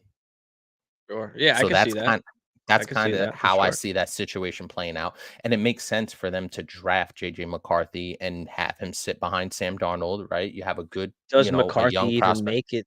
Does he make it that far? There's So talk of, like, May is dropping right now, and, like, McCarthy's been moving up. Like, we don't know what's gonna happen. Obviously, the so draft is gonna tell us, but I don't know if s he'll even last to our pick. so let me run down really quick who's ahead of you guys. You have the Jets ahead of you, they're not taking a quarterback. You have the Bears ahead of you, they already at 9. They already have gonna Take one have at one, Caleb. if anything. Right? Falcons just signed Kirk Cousins. Tennessee's interesting, but that's the I think one so. spot, I don't think so. right? I don't think the Giants are gonna draft JJ McCarthy at 6. I don't think they're gonna do that. The Ma NFL really likes him. It's I don't possible. I It's and I possible. I don't know. He's kinda, like, hard to gauge, like, is he just can he be a game manager? Like, But the Giants don't have anything, so I think it behooves the Vikings to go, if they have to move up a little bit to get him. I don't know if it's worth it to move up to 6 from 11 because that's gonna cost you a ton of capital and probably a first next year to do that. So, but then you have ahead of that. So really the only 2 teams are at 6 and 7, which is New York and Tennessee. or do we move up with, like, I saw, like, the Chargers possibly if they might At wanna if they 5? move back. No, but the Chargers are not I don't but the Chargers aren't a threat to take, well, you want to get ahead of No, 6 and I'm saying 7. to So, get right, ahead right, of right, right, right, right. The Giants and Tennessee. maybe, I don't know. I have no Or idea. do you just wait till 11 and Take who's there. take who's there, right? They still have the 42nd pick. So do you wait and see, right? If McCarthy's not at 11, you try and move back into the back end of the first round and take a Penix or a Bo Nix. That's what I was thinking earlier when I was thinking about it. I'm like, "All right, what if, McCarthy is gone by then?" right? And we know that some of the other teams might not like Penix, or do they? Like, we don't know, right? Denver, I mean, S- So really quick, I was talking with Bagala about this because the Giants kind of need a quarterback. I know they have Daniel Jones, but the Giants kind of need a quarterback too. So it's a similar situation, not quite the same because the Giants are at 6 and the Vikings are at 11. But I was talking with him about a very similar situation where the Giants move into the back end of the first round. But look at this really quick. The teams from virtually 21 to 32 do not need a quarterback. Miami, Philadelphia, Houston, Dallas, Green Bay, Tampa, exactly. Arizona, Buffalo, Detroit, Baltimore, San Francisco, Kansas City. None of those teams are taking a quarterback. So there is an opportunity there for any team like a Minnesota, like a New York Mhm. Giants, like a Tennessee Titans to get into the back end of that first round, maybe move as high as 23, 24, 25, something like that, and try and get up and get a Bo Nix or a Penix. So I think Mhm. that's a route that those teams could explore as opposed to drafting a JJ McCarthy super high where they could get something else a little bit more valuable. Yeah, I agree. I agree 100%. So, hmm, gonna be it's gonna be interesting. It's gonna be interesting. But yeah, Man, that's this that would be my thoughts on Sam Darnold, the good side of it, and looking at the limelight, like best case scenario type thing. But they're still trash. They're realistically, gonna I think they're they're still finishing I third. think we still draft a quarterback because we can't just depend on it, right? I think that's just kind of like a backup, like who knows type Yeah, of thing. But at least we've got like a competent quarterback, like that could run an offense, I guess. So we'll see. man, they're We'll still see. I mean, finishing. I don't They're love it. still I wish we woulda kept Kirk, but I understand it, right? I mean, we at that haven't price. won. No way. We No. yeah, we haven't And you're gonna won have to with pay him. JJ. You know, and why would we pay him that crazy amount of money No, and no, lock in for that long? Like, if he just wanted the 1 correct. year, like 2 year, like maybe, but I No, think and you still have it's to pay. just it could just be time. I mean, we haven't Still won have with Kirk, so even though like we're missing like a quarterback and we don't have him, like at the same time, it's like, all right, maybe it's just time. Like we need to do something else. So and you still have to pay Justin Jefferson. So that's true. like it was a good. I don't want to say it was a good business decision. It was just there was no other choice that they weren't giving him what Atlanta gave him. So at the end Mhm. of the day, he was going to go to Atlanta. Nah, no, Sammy D is only 26. Oh, here we go. And Chasers in the building. What up, Chasers? Chase. Yeah, man. You know what it was, Chasers? It was I was super hype, and I know there's a meme going around on Instagram that said, that showed a lot of hype for the Packers fans when they got Josh Jacobs, and then like 5 minutes later they cut Aaron Jones and it said, fuck, go back. So that was kind of my feelings too, because there was reports that they were going to keep Aaron Jones as well, and I was like, "Let's go!" Like that's so good for my team on the field, not necessarily for fantasy purposes. But when they released Aaron Jones, I was a little disappointed. I'll be honest with you because he's one of my favorite Packers. I trust the guy, especially in playoff situations and in big situations. He's delivered pretty big for us. So I've always been a fan of Aaron Jones. But yeah, man, Jacobs, and to get that kind of guy, when I saw the message, I was like, "The fuck are the Packers doing in free agency?" They got Xavier McKinney as well, the good safety from the Giants. So looks Mhm. like the Packers are loading up to try and make a run here, and that's pretty exciting because they never do this, like ever. Packers never go into free agency and do this kind of thing. So super excited. Kirk's agent belongs in the Hall of Fame, I think. We were talking about that. Yeah, I was listening to that. Because They were dude showing just gets money just everywhere, like just guaranteed, guaranteed. guaranteed. Like that's why they call him Big Kirk Goat. You like that? You like that. You like Kirk that. All right, Kirk what Kirk do what any other news that we maybe missed or didn't go uh, over? yeah, Jerry Jeudy got traded.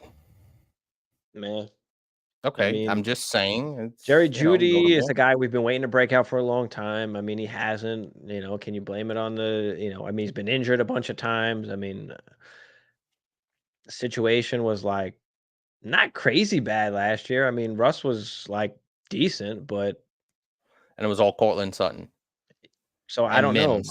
Yeah, I mean, I don't know what to think of it. You still got Elijah Moore over there. You still got Amari Cooper over there. Mm-hmm. So I don't know. I'm not necessarily excited for Jerry Jeudy, but Texans picked up Joe Mixon. Texans get Joe Mixon. I do like that for the Texans. We talked about them possibly getting one of these other, kind of hammer running backs possibly. So I Mhm. do like Mixon going there. I mean, we've known that Mixon has always been kind of a volume guy per se. Like he hasn't been efficient like ever. But now he's going to a good offense. So I like it for them. He can catch the ball, he can run the ball. So I do like it for them. They could use a guy back there. Yep.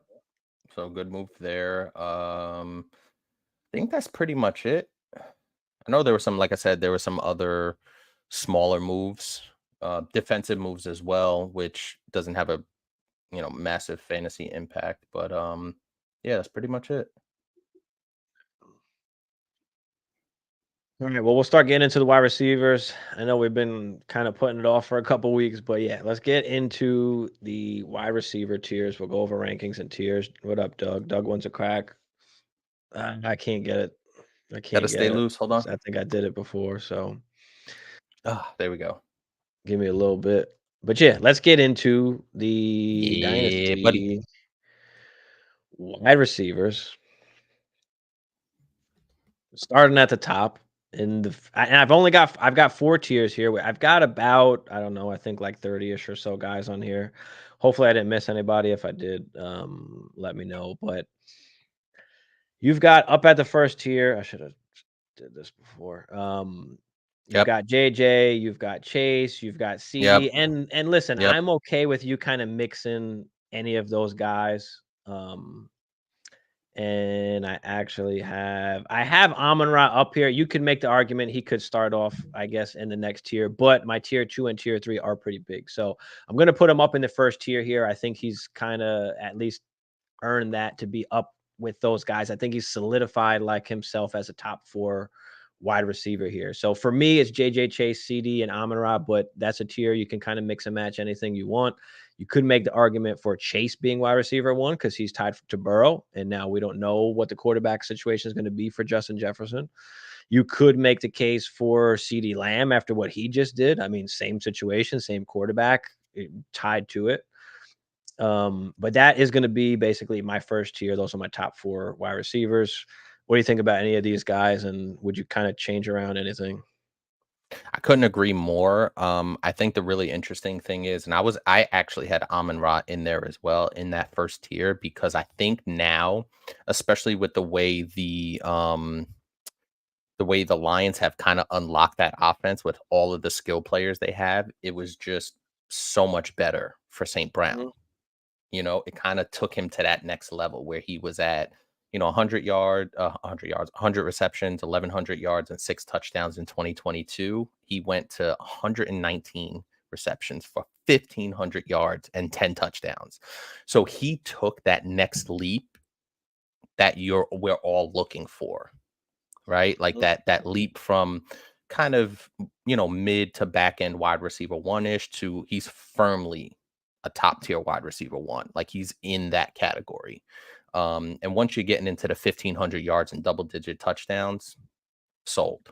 Um, the dude is 24 years old. Like he's on a really good team, a really young offense, an underratedly young offense, right? When you're talking Mhm. about him with my boy Sam Laporta, with a Gibbs, and then they got the kind of the glue, as I call him, in Jared Goff, Jared Goff reminds me of a young Kirk Cousins. Not a ton of rushing, just throws it all around if he needs to. I like the structure of their offense, and I totally agree with St. Brown. The Justin Jefferson thing is going to be interesting.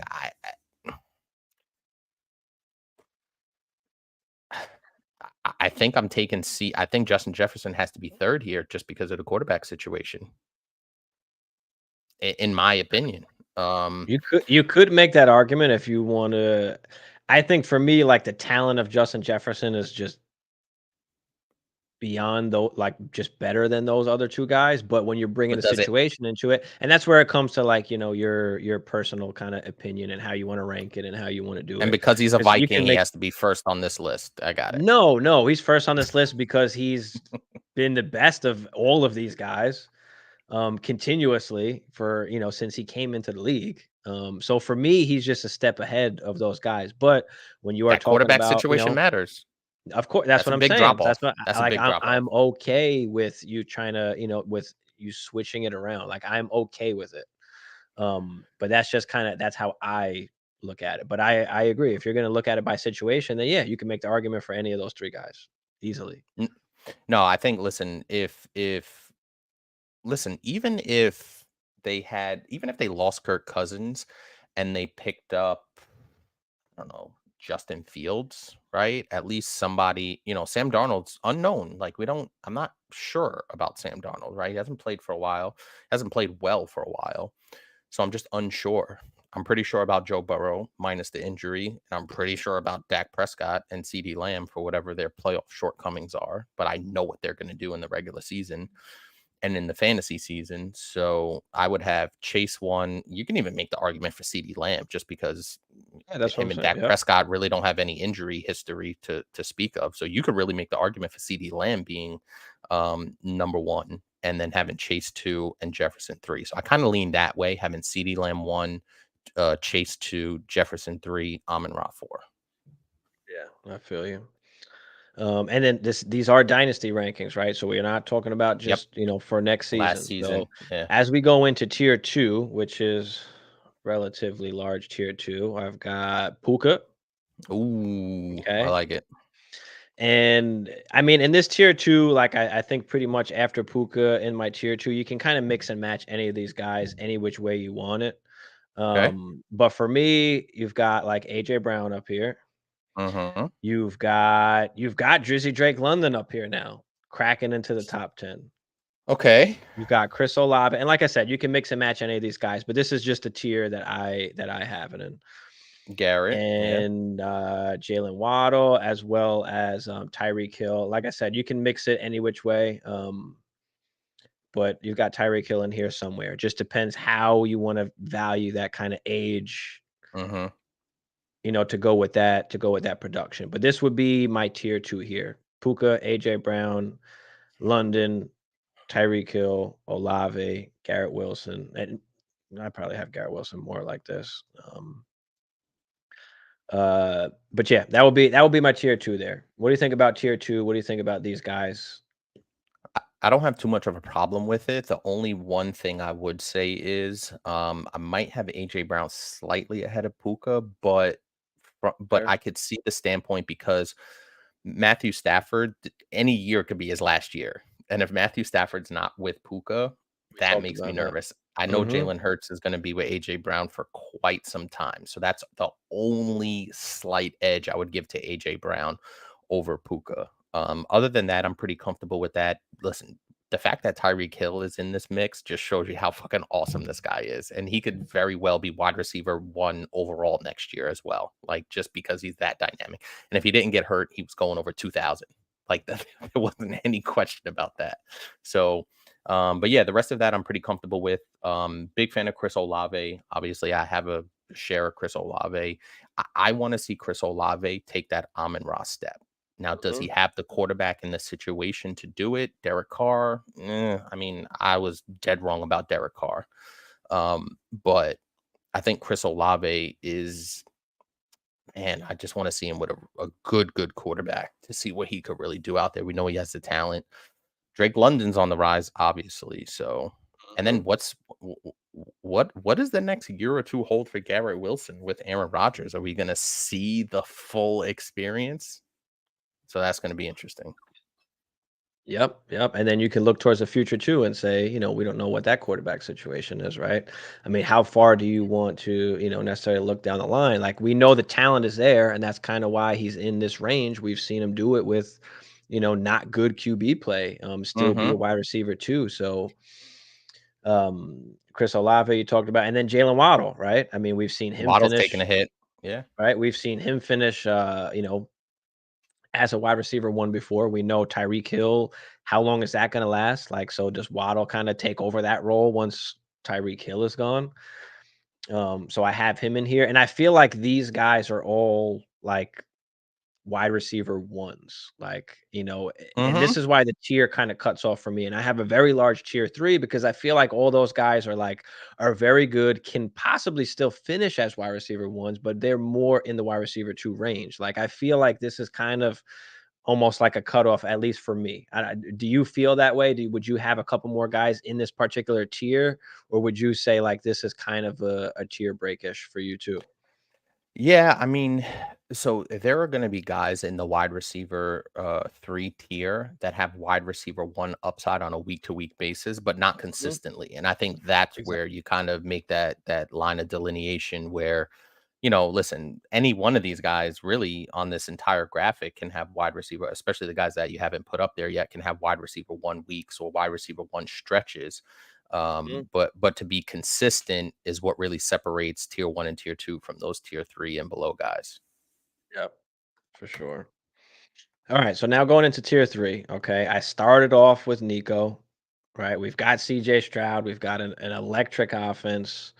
And for me, he's still that wide receiver one. Like, yes, you do have Tank Dell. Obviously, you got Dalton Schultz, but I feel like Nico is that Is one, the that number guy one guy. Like he is the guy that's there, solidified? solidified. We've got Brandon Ayuk, who you know has finished as a high end wide receiver too. Like, we've seen him do it on limited targets. So very efficient playing with Brock Purdy. Does that situation stay the same over the next few years? Does he wind up going somewhere else? I think we know the talent is there, but I feel like he's just capped a little bit with that offense, with all those weapons that he has around him as well. So that's why I have him, in this tier as well. And then we've got Michael Pittman. We had Mhm. him just sign his contract. Big. We've got, and again, you can mix and match these guys all kind of that you want here, right? T. Higgins, who apparently just requested a trade. So we'll see what happens there. I wish he could stay with Burrow over there, but again, the money just might not make sense with all the guys that they've got to pay. And does T. Higgins go somewhere else and become that wide receiver one, that he can become? DJ Moore, awesome last year, but are they going to grab another wide receiver, right? So does that limit him a little Mhm. bit? We've got Devonta Smith. We know what he can do in that Philly offense, that he continuously still has that upside. We've got Rashid Rice, who they did not sign Ooh, anybody, right? yeah, They didn't boy. sign anybody. I So thought they were gonna get Mike Evans. I really thought I they were thought they gonna were get going to try Mike and get. Evans. Now, do they draft somebody? Yes, maybe. So he's still, one of those guys where I'd like to tear up him, if you can. We've Still valuable got. though. Mhm. We've got, who do I got next up here? Boom, boom, Zay? boom. Tank Dell, Zay Flowers. And again, you can mix them kind of anywhere you want because they're all just kind of like a cluster at this point, right? Jordan Addison, JSN, DK Metcalf. I think we keep going over here. George, where's Pickens at? You've got, Debo you can throw in at the back end of here. And I thought I had Jordan Reed up here. I can try and add him in, but I would have Jordan So Reed kind of right here at the back end of here. And hold this on, is hold like a on, big, hold on. huge tier for me. Go ahead. First of all, his name is Jaden Reed. Get it Jaden right. Reed, whatever. And You know and what? You know because what I mean.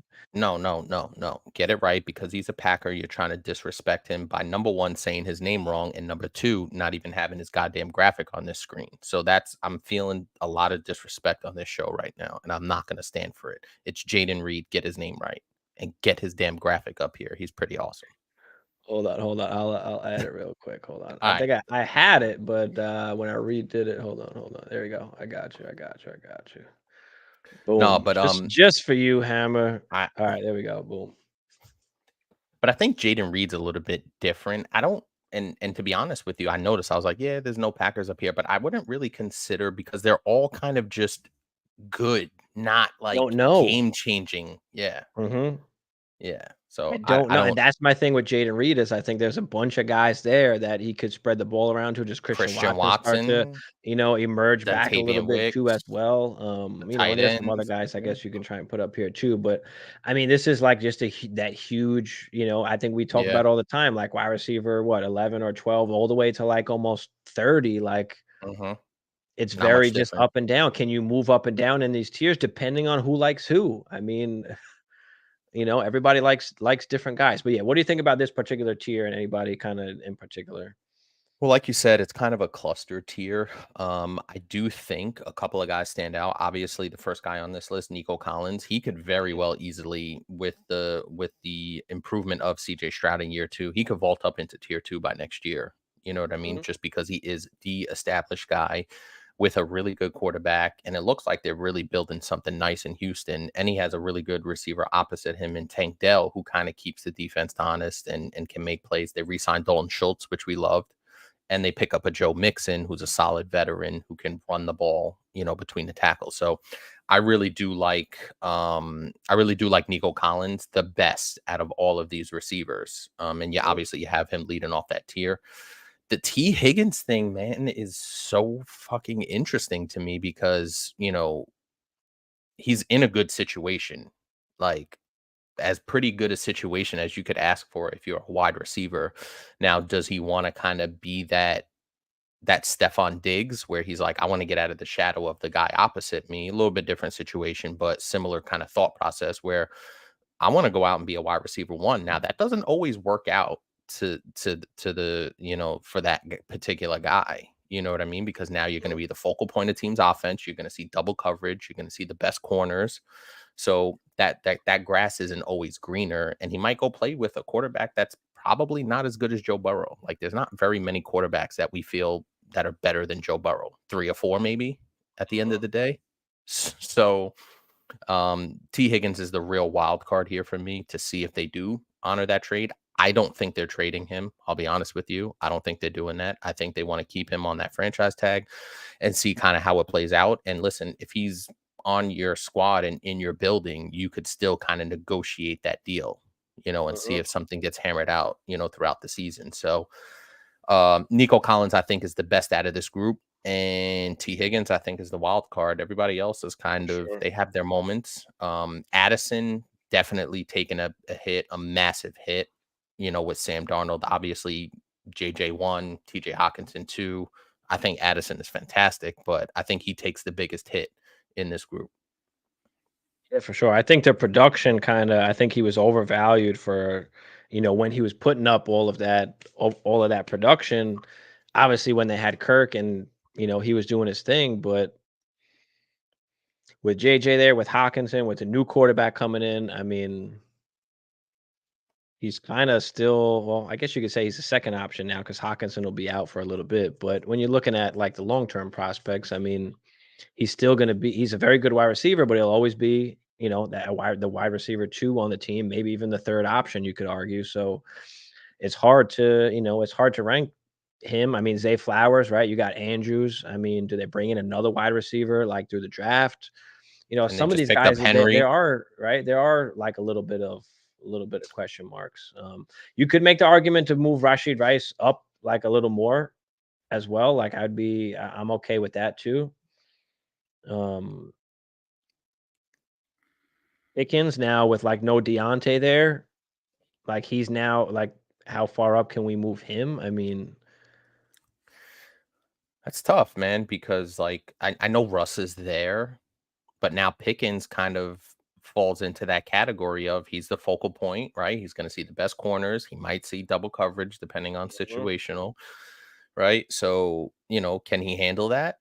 He makes spectacular catches, but can he handle that full kind of, wide receiver one type of role? It'll be really interesting to see. And interestingly enough, and I think a couple of guys had mentioned it in the Instagram chat. What does the re-signing of Tyler Lockett mean for JSN? Like mhm. we kind of I thought think that after the season that JSN was going to just vault up, once Lockett was gone, but. I think that definitely hurts. Not necessarily for the long term prospects. It's just we got to wait like almost another year, you could say. But you could make the argument like, I mean, JSN was like out targeting these guys. So does that continue to happen? Do we just see him continually grow and just phase out a Tyler Lockett? Like, I mean, you could look at it either way. But I think at least for another year, like you might have to hit the pause on, hit the pause on the JSN. I mean, it's a tough situation. So is he more available right now? I mean, I don't think his price is as high. Can you, if you're patient or if you're not contending, can you go out and get a guy like JSN? Maybe that owner is fed up at this point where, they don't want to wait. That's one thing that dynasty managers don't have nowadays is patience, right? We're so used to, these Justin Jefferson, Jamar Chase, like, Puka, like hitting right off the bat. Hmm. And, we don't realize that that's not how it has been in history for, it's only been like that recently. And now is that the new thing? Like, I don't know. Like, we don't even give a guy like Quentin Johnson a chance when we know like everything was just going against him. And he was known as a project. Like, we knew he was going to be a project. We know he's got high upside, but he could also be a bust. And, everybody knew that and talked about that. But now all of a sudden, after 1 year, it's like, oh, he's a bust. Are you trying to Is he? justify? Possibly. It's not Are you looking trying? good for him if you look at history and what he did last year. Like, it is not looking good when you're looking at like how wide receivers finished after year one and how they turn out going forward. Like the odds are against him. I understand that and know that, but just saying that he was more of like a project guy. I mean, look at Nico Collins, right? I mean, what year is it now that he wound up breaking out? What is Three, the third year, three, right? I mean, three. CeeDee Lamb had the big breakout year. Um, So are you trying to support your pickup of Quentin Johnston? Don't think I didn't see that. I think that's like the only share I even have of Quentin Johnson. So I traded who'd I trade? Demario Douglas and a fourth for Quentin Johnson. I figured this is the way that I figured. I figured that on that particular team, like I don't have a ton of like value or like young talent. And I like Demario Douglas, but what can he realistically be? Like, what's the ceiling? And I figured him and Johnston is like the same kind of range-ish for me. And I said, I'd rather just take the chance on the upside of Quentin Johnson. If it doesn't work out, like whatever, no big deal. But if it does, that gives me some of the value on my team. So that's the reason why I wound up making that trade. Yeah. Um, but yeah. All right. No, I like My it. bad. I like it. Yeah. Well, what else do you think about the tier three? Is there anybody that you think maybe shouldn't be like in that particular tier? No, because as we said, some of these guys, particularly on a week to week basis, can be wide receiver. Like we've seen these guys, all of these guys we've seen at one point or another put up a wide receiver one kind of week. It's just All not right. as consistent because of quarterback play, potentially, other guys they have on their team, what their scheme is, et cetera, et cetera. All right. Let me finish my QJ rant. All right. Oh, here we go. So Here we go. yeah, well, I see PBJ said he still got faith in QJ. We know what QJ was good at and what he wasn't good at, right? He wasn't good at getting off the line of scrimmage, right? Press coverage. He wasn't good at the deep ball, right? Catching the ball with his hands, right? He was more of a body catcher. We knew those things, and they tried to make him Mike Williams, and he's not Mike Williams. Like if Mike Williams stays on the team and Keenan Allen, you got Quentin Johnson in the slot, like that works a lot better for him. Now you can run the short routes to him, get the ball in his hands when what he was doing with yards after catch, right? I don't feel like they use QJ in the way that they should have or what he was good at, like his strengths.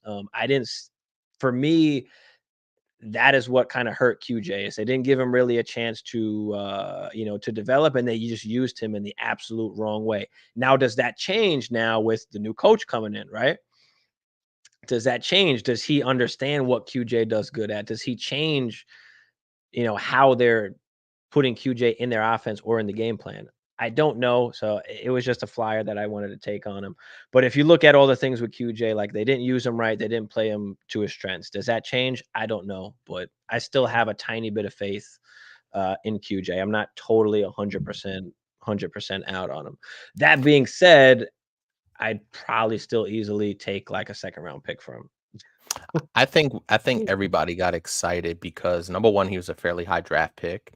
Number 2, he went to the Chargers team that has what we all presume is a really good quarterback, a franchise quarterback in Justin Herbert, right? So we all got excited. And then to further that point, we got even more excited because he had an opportunity when Keenan was out, when Mike Williams was out. So we Yeah. automatically figured, boom, high draft pick, really good quarterback, guy's out.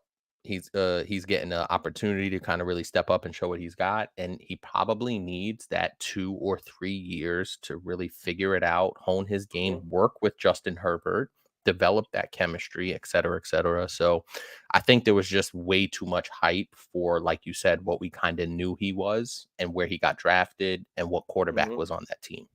You're right, and that's the bad side of it is that when his name was called or when he had the chance to, he didn't produce how, like, he should have or how he coulda took that next step. Um, but looking at the good side, I mean, they didn't sign nobody, right? Mhm. I mean, Keenan's so still there. Keenan's Mikey's still still there. there. Mike is still there for now. Do they wind up trading any of those guys or making cuts? I mean, I don't they gotta pay those guys a ton of money, so, I don't know. But they didn't bring anybody in significant, so I do like the chances, and he's just ranked so low. He's rated so low. People have already put him in the bust category that, if you can get him for cheap enough or get him thrown in a trade, then I'm okay with taking that chance on him. And just really quick, I mean, even though the production wasn't kind of crazy, like he was on the field from week 9 to week 18 outside of 1 week. He was on the field in the 80s% snap rate. Like he was out there getting valuable work, running valuable routes, kind of Long figuring things out. So like I understand it. And it's just one of those things, like you said, where we've gotten spoiled. We talk about this all the time with the JJ, with the Chase. Obviously, you throw Puka in there. Amon Ra kind of burst on the scene pretty quickly as well. So a lot of these guys we see, especially at the wide receiver position, now it's kind of expected. If you don't play well in year 1, maybe early year 2, forget about it.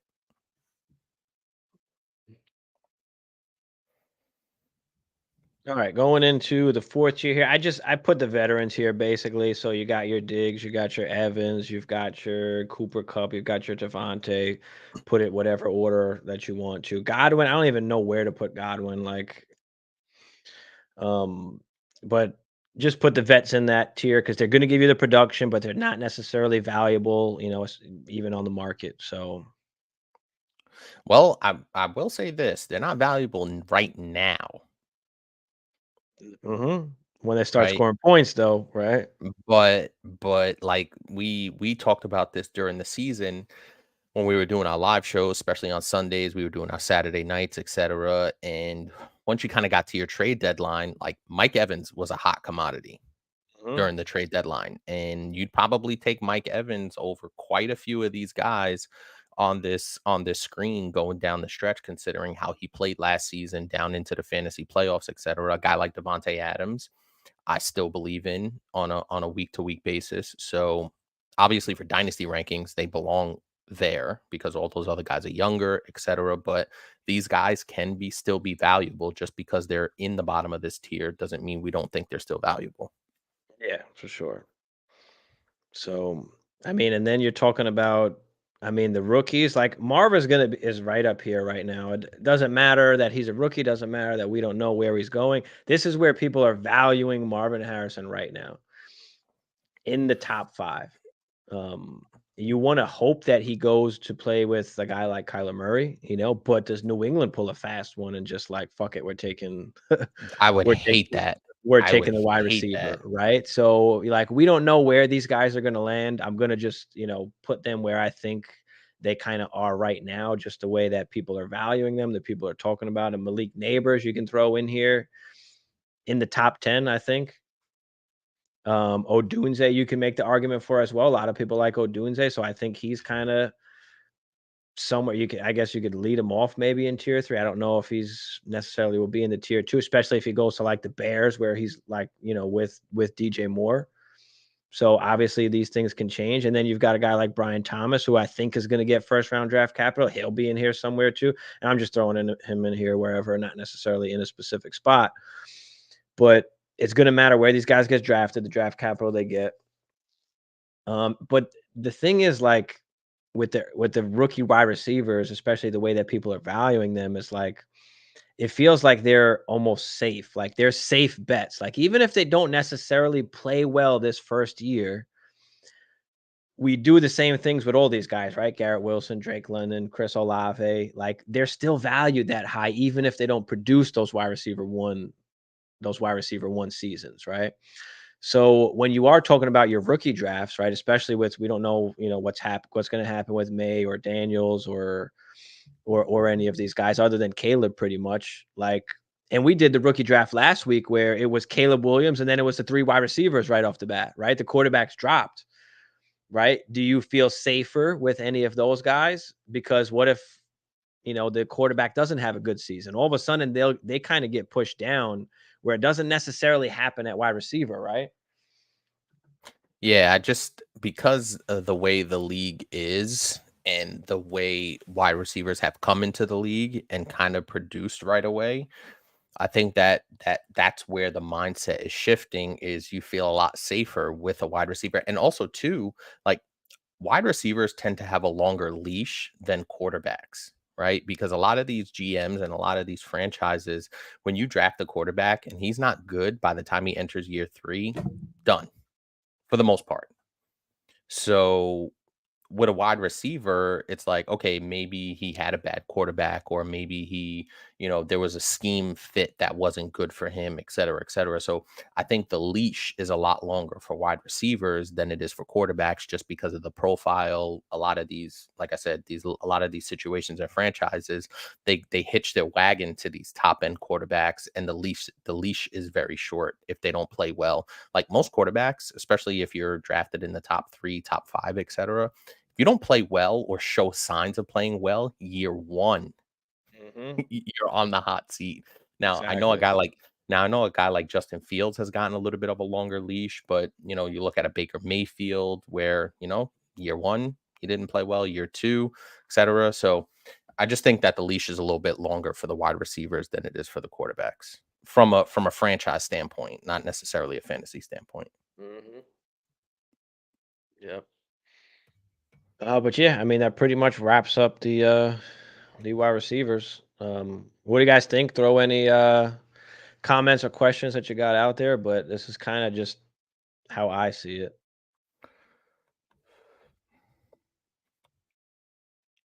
Take a couple my first pick. Yeah.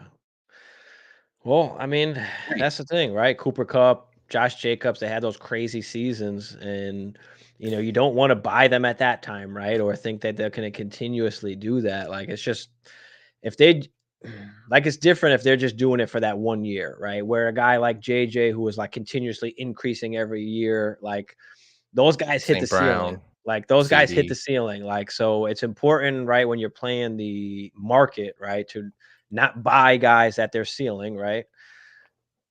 And vice versa. So No, and you want to Chasers, sell I them. don't yeah, I don't know. He didn't come off a 2,000-yard season. Cooper Cup did not have a good season last year. No, no, His we his know that. They just fucking around. his 2,000-yard season feels like a long time ago. But just to further your point, and I've been saying this before, and you can even throw a guy like Christian McCaffrey in there. When these guys have these historic workload type seasons, it very rarely translate to the next season in terms of just like cap top crazy, like the Josh Jacobs season. The Cooper Cup season was ridiculous. Like I'd rather have a guy like a Justin Jefferson or a CD Lamb where I know I'm getting 1,500 yards and 10 touchdowns, as opposed to a guy that's going for 2,000 yards and then the next year he gets hurt. I guess that's the best way to look at it. I was trying to think if there's anybody that I was missing here. You could put Christian Kirk in the back end of here too. Nah, I mean, they don't necessarily have a wide receiver one. I mean, I will say Christian Watson, if he stays Christian healthy, Watson. is Mm, interesting. I'm not saying he belongs there, but he's a guy that can be a difference maker. Like before he got hurt last year, he was starting to turn it up with Jordan Love. After he came back and was playing pretty well, and then obviously he got hurt again. But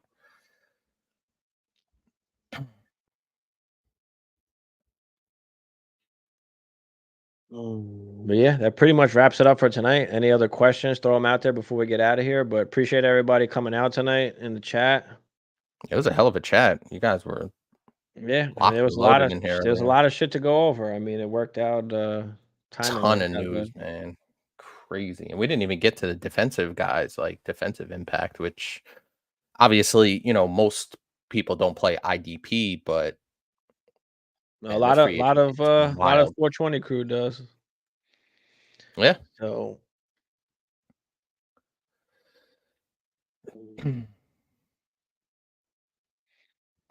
but yeah, other than that, did anything else happen like while we were streaming?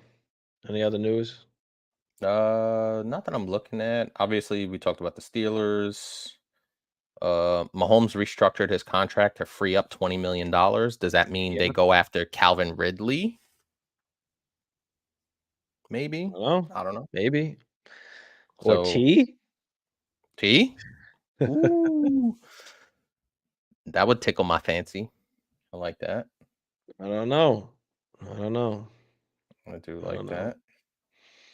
But it But was yeah, all just right, guys. so We fast are and furious. yeah. Let's get up out of here. Appreciate y'all.